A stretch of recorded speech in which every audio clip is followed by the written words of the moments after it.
अब हमारे पास कुछ न्यूमेरिकल और हैं। क्लास 12 फिजिक्स से रिलेटेड करंट इलेक्ट्रिसिटी वाला चैप्टर हमारा वैसे भी चल रहा है, तो उससे रिलेटेड हम पहले 4 न्यूमेरिकल पहले भी कर चुके हैं, यानी किरचॉफ का सेकंड लॉ हम अप्लाई कर चुके हैं। पहले किरचॉफ के सेकंड लॉ और फर्स्ट लॉ पे रिलेटेड हम कुछ न्यूमेरिकल कर चुके हैं। इस वीडियो में कुछ न्यूमेरिकल और कर लेते हैं हम, है ना। तो इस न्यूमेरिकल को सॉल्व कर लेते हैं, देख लेते हैं। क्वेश्चन नंबर फर्स्ट क्या है हमारे पास। The storage battery of a car has an EMF of 12 volt. एक हमारे पास कार है, उसका स्टोरेज बैटरी दे रखा है, मतलब उसका ईएमएफ जो है वो 12 वोल्ट का है। If the internal resistance of the battery is 0.4 4 ohm, क्या बोला? If the internal resistance of the battery is 0.4 ohm, what is the maximum current that can drawn from the battery? हमें बताना है उस बैटरी से maximum current क्या flow होगी। तो बहुत आसान सा ये क्वेश्चन है, इसका सॉल्यूशन भी आसान ही है। देखो हमारे पास जो ईएमएफ दे रखा है बैटरी का 12 वोल्ट का दे रखा है, हमारे पास जो इंटरनल रेजिस्टेंस दे रखा है वो 0.4 ओम का दे रखा है। अब मतलब what is the maximum current that can drawn from the battery. अब कोई एक्सटर्नल रेजिस्टेंस तो है नहीं भाई इस बैटरी से जुड़ा हुआ, केवल बैटरी की बात हुई। बैटरी का ईएमएफ दे रखा है, बैटरी का इंटरनल रेजिस्टेंस दे रखा है, सिर्फ इतना पूछा हुआ है कि मैक्सिमम करंट इस बैटरी से कितनी फ्लो हो जाएगी।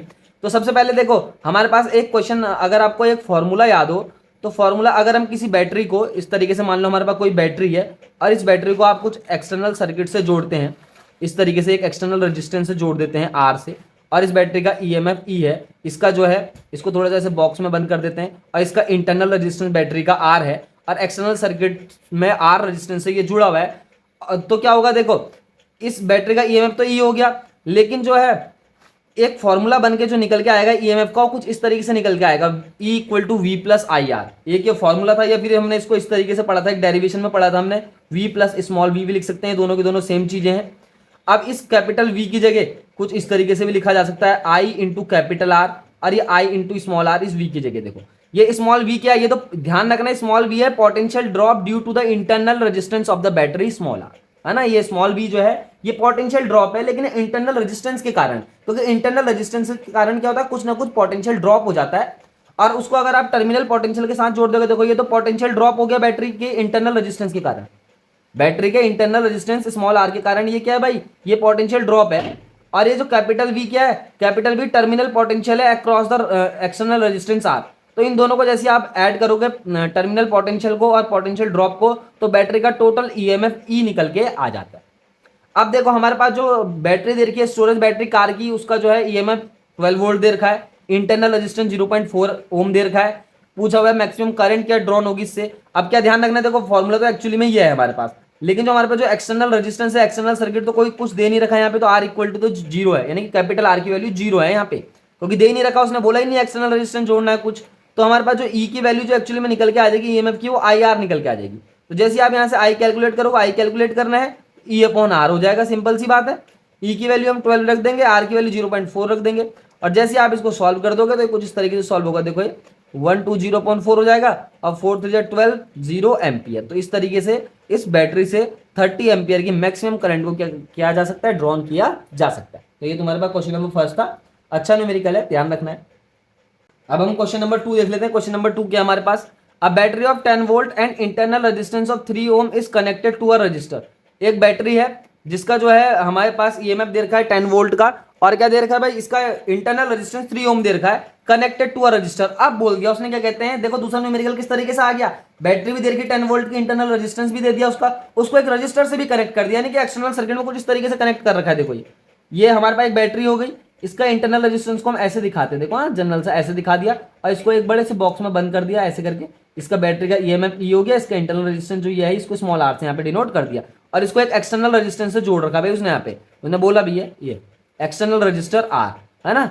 अब देखो जो जो हमारे पास गिवन है पहले उसको हम यहाँ पे लिख लेते हैं। सॉल्यूशन में हमारा बैटरी का ईएमएफ दे रखा है 10 वोल्ट का, है ना, बैटरी ऑफ 10 वोल्ट यानी कि उसका ईएमएफ है क्या है, इंटरनल रेजिस्टेंस दे रखा 3 ओम का, कैपिटल आर का पता नहीं है, जोड़ा तो है, उसने बोला कनेक्टेड टू अ रजिस्टर, लेकिन पता नहीं है कितना है। If the current in the circuit is, current भी दे दी भाई सर्किट में, आई इक्वल टू 0.5 एम्पियर की। What is the resistance of the register, तो सबसे पहले तो इस आर की वैल्यू निकालनी है। And what is the terminal voltage of the battery when the current is circuit is close. Terminal voltage मैंने क्या बोलता है, इसको हमने वी से दिखाया था। देखो हमने दो तरीके की वोल्टेज यहाँ पे होती है, जब भी हम एक बैटरी को जिसके साथ इंटरनल रेजिस्टेंस एसोसिएट हो, उसको एक एक्सटर्नल सर्किट से एक्सटर्नल रेजिस्टेंस से जोड़ते हैं, तो वहां पे दो तीन चीजें होती है। देखो एक तो ये ई का ध्यान रखना, ई तो टोटल ईएमएफ हो गया बैटरी का, ये सम के बराबर होता है टर्मिनल पोटेंशियल। टर्मिनल पोटेंशियल क्या है भाई, इस रेजिस्टेंस आर के अक्रॉस जो पोटेंशियल है, प्लस ये स्मॉल वी इसके साथ और जुड़ता है। ये स्मॉल वी जो है ये पोटेंशियल ड्रॉप है due to the internal resistance of the battery. तो इस तरीके से ईएमएफ की टोटल वैल्यू निकल के आती है। हमें दो चीज यहाँ पे कैलकुलेट करनी है, एक तो कैपिटल आर निकालना है जो एक्सटर्नल रेजिस्टेंस जुड़ा हुआ है, दूसरा यहाँ पे टर्मिनल पोटेंशियल यानी कि कैपिटल वी की वैल्यू यहाँ पे निकालनी है। तो हम देखो ये वाला ही फॉर्मूला अप्लाई करेंगे तो आसानी से हमारे पास आंसर आ जाएगा। देखो ई बराबर क्या बोला मैंने, ई इक्वल टू क्या है हमारे पास वी प्लस वी है। हमें सबसे पहले इस आर की वैल्यू निकालनी है, तो ई इक्वल टू इस वी की जगह हम आई कैपिटल आर रखेंगे, इस स्मॉल वी की जगह हम आई इंटरनल रेजिस्टेंस आर रखेंगे। हमारे पास क्या निकालना है, आर निकालना, तो ई की वैल्यू तो 10 वोल्ट है, आई की वैल्यू भी दे रखी है उसने 0.5 एम्पियर, आर निकालना है, प्लस यहाँ पे भी आई की वैल्यू 0.5 रख दी, इंटू आर निकालना है, आर की जगह 3 रख दी। तो जैसे ये कैलकुलेट होगा तो 10 यानी कि 10 इक्वल टू क्या हो जाएगा 0.5 आर, और ये हो जाएगा 1.5, या फिर इसको इस तरीके से लिख सकते हैं आप 0.5 आर इक्वल टू 10 माइनस 1.5। फिर इसको आप सॉल्व कर देंगे तो ये 0.5 आर इक्वल टू ये 8.5 हो जाएगा, या फिर ये आर इक्वल टू ये हो जाएगा 8.5 अपॉन 0.5। अब दोनों पॉइंट सेम सेम प्लेस में यानी कि एक डिजिट बाद तो पॉइंट हट जाएंगे, तो तुम्हारे पास जो ये बचेगा 85.5 बच जाएगा, या फिर इसको लिख दोगे 5 1 जा 5 और 5 7 जा 35। तो ये हो जाएगा 17 एम्पियर की, 17 एम्पियर कह रहा हूं मैं, क्या है ये तो हमारे पास रेजिस्टेंस है, तो ओम लिखना है, यहाँ पे क्या लिखना है, आर इक्वल टू 17 ओम, यानी कि एक्सटर्नल जो रेजिस्टेंस है वो 17 ओम का यहाँ पे जोड़ा गया है। अब बात आ गई भाई यहाँ पे टर्मिनल वोल्टेज क्या है, यानी कि इस कैपिटल वी की वैल्यू निकालनी है यहाँ पे। तो इसी इक्वेशन को हम दोबारा अप्लाई कर देंगे। तो इसी इक्वेशन को आप जैसे दोबारा अप्लाई करेंगे तो यहाँ पे अप्लाई कर लो, ये तो हमारे पास पहला क्वेश्चन हो गया। यानी कि अब दूसरी चीज क्या है भाई, दूसरी चीज हमें निकालनी है यहाँ पे इस कैपिटल वी की वैल्यू, तो फिर से लिख दो E equal to V plus V है, ई की वैल्यू जो है वो 10 वोल्ट है, इस वी को कैलकुलेट करना है, प्लस इस वी की जगह आई आर रखना है, देखो यही रखेंगे आई आर, और आई की वैल्यू क्या रख देंगे फिर से 0.5 इंटू 3, यानी कि इसी तरीके से होगा ना अभी कैलकुलेशन। तो वी की वैल्यू जो आ जाएगी 10 माइनस 1.5।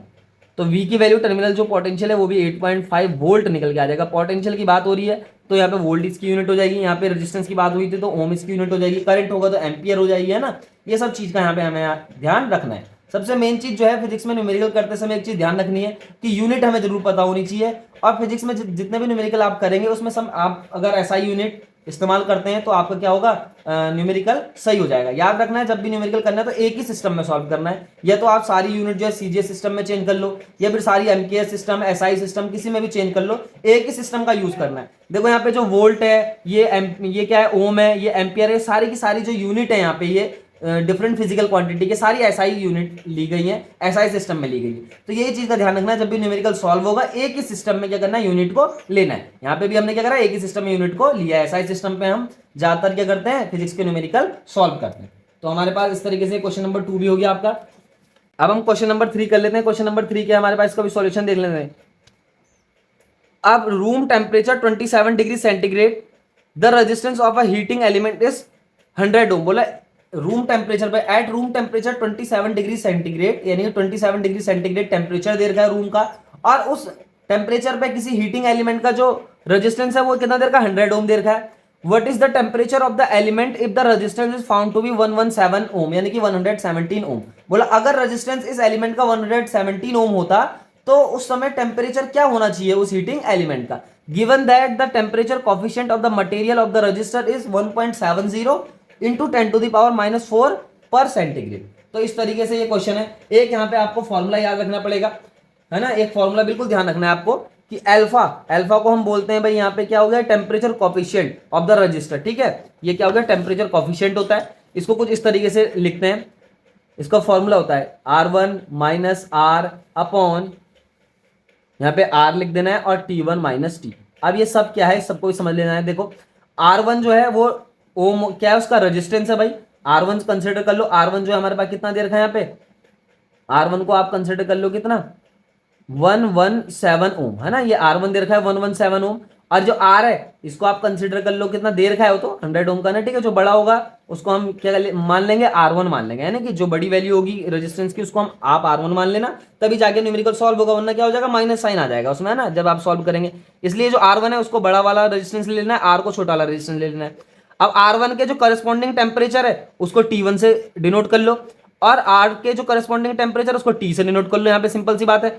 और इस 117 ओम के करस्पॉन्डिंग टेम्परेचर ही तो हमें कैलकुलेट करना है, और इस T की वैल्यू तो हमारे पास ऑलरेडी दे रखी है 27 डिग्री सेंटीग्रेड, ठीक होगी बात। आप चाहे तो इसको केल्विन में चेंज करके कर लो, और जनरली क्या है वैसे भी सॉल्व हो जाएगा। देखो किस तरीके से आप सेंटीग्रेड में ही सॉल्व कर सकते हैं इसको, क्योंकि यहाँ पे जो है अल्फा की वैल्यू वो भी डिग्री सेंटीग्रेड में दे रखी है। देखो सेंटीग्रेड में दे रखी है ना, पर सेंटीग्रेड में अल्फा की वैल्यू, तो अल्फा भी हमारे पास गिवन है पहले से, क्योंकि टेम्परेचर कॉफिशिएंट की बात करें तो 1.7 10⁻⁴ लिख दो इसे, और ये हो जाएगा पर डिग्री सेंटीग्रेड, कुछ इस तरीके से। तो हमारे पास ये भी सेंटीग्रेड में है, ये भी सेंटीग्रेड में, तो इसलिए इसको हम पूरे न्यूमेरिकल को सेंटीग्रेड में ही सॉल्व कर लेंगे।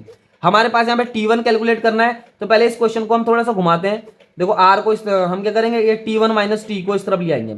इस फॉर्मूले को विशेष ध्यान रखना, बहुत इंपॉर्टेंट फॉर्मूला है ये। क्या है भाई, टेम्परेचर कॉफिशिएंट का, या फिर ऐसा समझो कि टेम्परेचर की डिपेंडेंस रेजिस्टेंस पे किस प्रकार से करती है, या फिर ऐसा समझो है ना, रेजिस्टेंस टेम्परेचर पे किस प्रकार से डिपेंड करता है, वो इस फॉर्मूले से क्लियर हो जाता है। ये फॉर्मूला यही बताता है कि किसी भी एलिमेंट का, किसी भी वायर का जो रेजिस्टेंस है टेम्परेचर पे किस प्रकार से डिपेंड है। अब क्या देखो, T1 माइनस टी को हमने इधर मल्टीप्लाई कर दिया, तो ये R1 माइनस आर तो ऑलरेडी था ही, और ये जो है अल्फा इस तरीके से नीचे आ जाएगा यहाँ पे। You have to calculate T1, तो T1 इक्वल टू जो आ जाएगा वो आ जाएगा R1 minus R upon R alpha, अब प्लस का T, क्योंकि T इधर प्लस में आ जाएगा। अब R1 की वैल्यू आप रखेंगे 117 माइनस आर की वैल्यू 100 यानी कि 100, फिर इस R की वैल्यू 100 हो जाएगी, इंटू यहाँ पे मल्टीप्लाई कर देंगे 1.7 इंटू 10⁻⁴ दे रखा है इस अल्फा की वैल्यू, प्लस का T यानी कि 27 डिग्री सेंटीग्रेड। देखो यहाँ पे हम जो टेम्परेचर और सेंटीग्रेड में ही कैलकुलेट कर रहे हैं, क्योंकि हमारे पास जो अल्फा है वो भी क्या दे रखा है, सेंटीग्रेड में ही दे रखा है, इसलिए यहाँ पे ऐसा हो रहा है।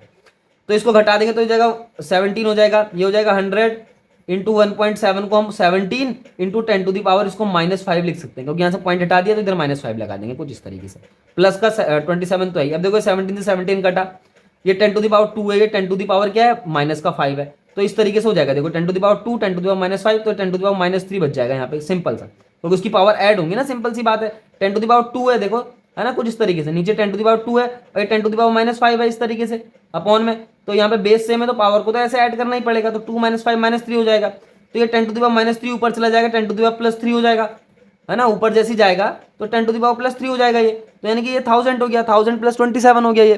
तो हमारे पास जो है वो T1 की वैल्यू कितनी निकल के आ गई भाई, इसको जोड़ दो, 1027 डिग्री सेंटीग्रेड, यानी कि 1027 यानी कि 100 कह रहा हूं मैं क्या, T1 equal to 1027 degree centigrade, यानी कि इतने टेम्परेचर पे उस हीटिंग एलिमेंट का जो रेजिस्टेंस होगा 117 ओम हो जाएगा।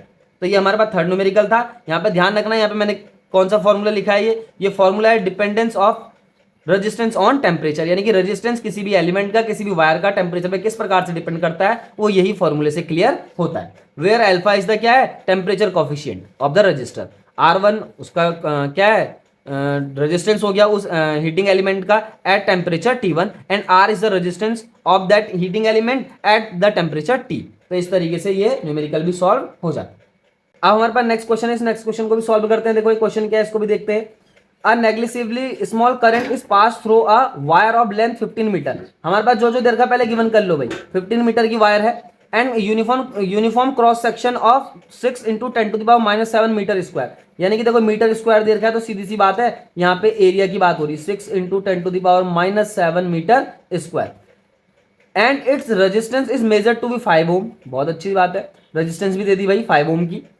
What is the resistivity of the material at the temperature of the experiment? अब बोला रेजिस्टिविटी निकालनी है भाई मटेरियल की। अगर आपको ध्यान होगा रेजिस्टिविटी को हम रो से डिनोट करते हैं, वो यहाँ पे कैलकुलेट करना है। अगर आपको फॉर्मूला याद है तो R equal to rho L upon A होता है length area resistivity of the material, R is the resistance of the material. तो आपको रो कैलकुलेट करना है, तो बहुत आसान सा हो गया न्यूमेरिकल है तो भाई, तो सिंपल साधारण से सिंपल से वाले फॉर्मूले से दे दिया, R A अपॉन L रो निकल जाएगा। अब R की वैल्यू भी आप रख देंगे, सब गिवन है 5, A की वैल्यू रख देंगे 6 इंटू 10⁻⁷ अपॉन L की वैल्यू रख देंगे 15, तो ये कट जाएगा 5 3 15 3 2 6। तो देखो कितना आसान सवाल था। रो इक्वल टू क्या निकल के, ये रो है, हाँ, रो इक्वल टू क्या हो जाएगा 2 इंटू 10⁻⁷, और हमारे पास क्या निकल के आएगा भाई, ओम तो है ही इंटू मीटर। कुछ इस तरीके से ये क्वेश्चन सॉल्व हो जाएगा। तो रेजिस्टिविटी ऑफ द मैटर कितना आसान है, देखो किसी भी मटेरियल की रेजिस्टिविटी निकालना, एक फॉर्मूला है, सिंपल सी बात है। यहाँ पे तो सब कुछ दे रखा था, लेंथ दे रखी थी, एरिया दे रखी थी, रेजिस्टेंस दे रखी थी, तो हम सिंपल फॉर्मूला अप्लाई करेंगे, क्यों हम कोई कॉम्प्लिकेटेड फॉर्मूला अप्लाई करें। तो जो हमारे पास गिवन है उसी के अकॉर्डिंग हम फॉर्मूले को अप्लाई कर देते हैं। रेजिस्टेंस किस पे डिपेंड करता है भाई, रेजिस्टिविटी पे भी, लेंथ पे भी और एरिया पे भी। और टेम्परेचर पे डिपेंडेंस क्या होती है रेजिस्टेंस की, वो हम इससे पिछले न्यूमेरिकल में देख चुके हैं। तो रेजिस्टेंस के भी सारे टॉपिक क्लियर करने, देखो रेजिस्टेंस का एक न्यूमेरिकल यहाँ से भी आ जाता है। और हमारे पास जो हमने बैटरी वाला पढ़ा, इंटरनल जो हमारे पास क्या था वो टर्मिनल पोटेंशियल ड्रॉप, जब हम किसी बैटरी को एक एक्सटर्नल सर्किट से एक्सटर्नल रेजिस्टेंस से जोड़ते हैं, वो भी सीख लिया हमने। और एक न्यूमेरिकल हमने ये भी सीख लिया कि रेजिस्टेंस का न्यूमेरिकल किससे सीखा हमने, टेम्परेचर डिपेंडेंस से भी सीख लिया। और यहाँ पे एक रेजिस्टेंस का एक और न्यूमेरिकल हो गया, ये कौन से फॉर्मूले से आ गया, तो सिंपल वाले फॉर्मूले से आ गया। लेंथ और एरिया पे किस तरीके से डिपेंडेंट होता है रेजिस्टेंस, है ना, वहां से ये न्यूमेरिकल भी सॉल्व हो जाता है। तो आज का हम लास्ट न्यूमेरिकल सॉल्व कर लेते हैं। लास्ट न्यूमेरिकल क्या है इसको भी देख लेते हैं। तो न्यूमेरिकल भी आसान है, कोई बहुत बड़ी बात नहीं है इसमें न्यूमेरिकल को भी सॉल्व करना। तो देखो क्वेश्चन नंबर 5 क्या है, a silver wire has a resistance of 2.1 ohm at 27.5 degree centigrade and a resistance of 2.7 ohm at 100 degree centigrade. Determine the temperature coefficient of the silver, temperature coefficient of resistivity of silver. ये तो बहुत आसान सवाल है, अभी तो हमने ऐसा क्वेश्चन किया था। क्या था भाई वो, ये था भाई हमारे पास टेम्परेचर कोफिशिएंट, क्या फॉर्मूला निकाला था हमने उसका, R1 minus R upon are और T1 माइनस टी, कुछ इस तरीके का ही तो फॉर्मूला था। यही तो हमें यहाँ पे अल्फा ही तो कैलकुलेट करना है, तो सब कुछ आसान है। देखो जो रेजिस्टेंस बड़ा होगा उसको हम R1 कंसिडर करेंगे, तो बड़ा कौन सा है भाई 2.7 ओम है, और इसके साथ का जो टेम्परेचर उसको T1 ले लेंगे 100 डिग्री सेंटीग्रेड, ये देखो। और इसी तरीके से आप T यानी कि R और T लेंगे, R जो है ये हो गया 2.1 ओम और इसके साथ का टेम्परेचर T बराबर 27.5 डिग्री। अब तो कुछ भी नहीं करना है ना, 5 डिग्री सेंटीग्रेड। अब तो सारी वैल्यू हमें पुट करनी है तो सॉल्व हो जाएगा। R1 की वैल्यू रख दी हमने यहाँ पे 2.7, इससे माइनस कर दिया हमने R यानी कि 2.1 अपॉन R की वैल्यू रख दी हमने यहाँ पे 2.1 और ये T1 माइनस T यानी कि ये हो गया 100 माइनस 27.5। अब आप इसको सॉल्व कर देंगे तो ऊपर आ जाएगा 0.6 हो जाएगा, नीचे 2.1 हो गया और इसको हम ब्रैकेट में सॉल्व करेंगे तो भी माइनस हो जाएगा। देखो 100.00 लगा दो, है ना, और यहाँ पे 27.5 लिख दो ऐसे 27.5, ठीक है। तो ये हो जाएगा 0, 10 से 5, 5 यहाँ पे क्या बचेगा 9, ये ऐसे इस तरीके से तो 72.50 हो जाएगा। और जब आप इसको डिवाइड करेंगे सिंपल से तो अल्फा की वैल्यू आपकी इजीली निकल के आ जाएगी 0.0039। और क्या होती है भाई अल्फा का जो हमारे पास यूनिट होती है वो होती है पर डिग्री सेंटीग्रेड। इस तरीके से अल्फा की वैल्यू यानी कि टेम्परेचर कोफिशिएंट निकल के आ गया। कौन से फॉर्मूले से निकाला हमने, temperature dependence of the resistance, यानी कि रेजिस्टेंस टेम्परेचर पे किस प्रकार से डिपेंडेंट करता है वो इस तरीके से हमने निकाल दिया। तो हमारे पास ये न्यूमेरिकल भी आसानी से सॉल्व हो जाता है। तो इस वीडियो में हमने 5 न्यूमेरिकल और सीख लिए related with current electricity. 5 numerical अपने आप में बहुत इंपॉर्टेंट है। मैंने बोला जब भी न्यूमेरिकल को सॉल्व करना है एक सिस्टम का ध्यान रखना है ना, उनका यूनिट जरूर लिखना है, यूनिट का भी वहां पे विशेष ध्यान रखना है। तो इस तरीके से 5 के 5 न्यूमेरिकल क्या कहते हैं, आसान भी हैं और सॉल्व भी हो जाते हैं। Thank you.